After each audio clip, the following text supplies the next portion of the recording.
بنیادی شے میں نے وہی شروع سے آپ کے سامنے رکھا کہ جو بھی 40 دن اخلاص رکھے گا اس کی زبان پہ حکمت کے دروازے جاری ہو جائیں گے. حکمت، عقل بہت بڑی نعمت ہے، بہت بڑی نعمت، اور اگر حکمت و دانائی نہ ہو تو ہر چیز وبال جان بن جائے گی. آئیے ذرا ایک روایت اور پیش کرنا چاہتا ہوں اور پھر مرحوم کے لیے چند جملے پیش کروں گا کہ اخلاص. آج سب اگر فصیح جعفری مرحوم کو اگر یاد کر رہے ہیں تو ان کے اخلاص کی وجہ سے. میں اتنے لوگ آئے ہیں تو ان کے اخلاص ہی کو ذہن میں رکھ کے آئے ہیں نا، کہ کوئی دنیا سے چلا گیا ہے اخلاص رکھتا تھا خدمت کے اندر، اس میں یہ تفریق نہیں تھی یہ اپنا ہے بیگانہ ہے، یہ اپنا ہی ہے اگر اہل بیت کا ماننے والا ہے. ہر وہ شخص ہمارا اپنا ہے جو آل محمد کا ماننے والا ہے.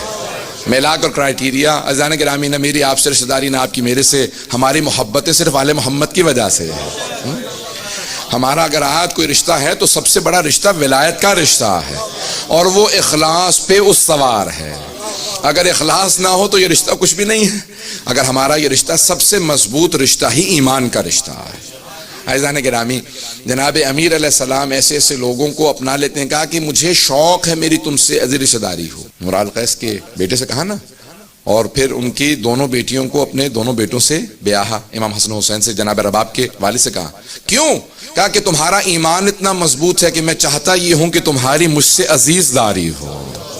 اگر جناب امیر افتخار محسوس کریں کسی سے عزیز داری میں تو سوچئے کتنا معیار بلند ہوگا. تب سمجھ میں آتا ہے جناب زینب و جناب ام کلثوم سے امید کیا تھی. اسی بات کی امید تھی جو انہوں نے کردار پیش کیا کہ اتنی قربانیاں دی، ہر بات پہ صبر کیا، اتنی قربانیوں کے بعد صبر کیا. لیکن جو ہمارا لاکھوں درود و سلام ہو جناب رباب پہ کہ خاندان اہل بیت سے نہیں تھی، بے حقیقی آئی تھی، لیکن وہ کردار پیش کیا جو جناب زینب چاہتی تھی. پتہ نہیں بات پہنچا پا رہا ہوں یا نہیں، کہ جناب زینب کبریٰ ان کو بار بار کہتے ہیں رباب تمہارا صبر پہ سلام ہے. کتنی قربانیاں ہوں گی اس بی بی کی. میں ہمارا لاکھوں درود و سلام، ہاں خانوادہ اہل بیت پہ ہماری جانیں قربان ہیں، لیکن ہماری جانیں ان پہ بھی قربان ہیں جو آل محمد پہ اپنی جان قربان کر دے ہیں.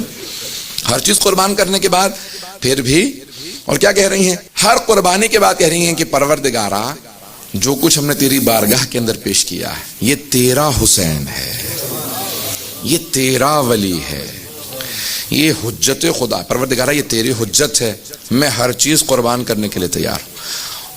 اولاد کا نذرانہ پیش کرنا بہت مشکل کام ہے، لیکن جناب رباب قربانی پیش کرنے کے بعد لرز نہیں رہیں، گھبرا نہیں رہیں. پھر بھی ایک ہی بات کہہ رہی ہیں پروردگارا جو کچھ تھا میں نے دے دیا ہے، قبول کرنا تیرا کام ہے. کیوں آج نام باقی ہے؟ ان ہستیوں کے کیوں نام باقی ہیں؟ اس لیے کہ ان کا اخلاص اتنا بلند تھا کہ خداوند متعال نے ان کی ان نیتوں کی وجہ سے آج تک آل محمد کے نام کے ساتھ ان کے نام کو باقی رکھا. اب چاہتے تو دنیاوی سودا کر سکتے تھے کہ بھئی ٹھیک ہے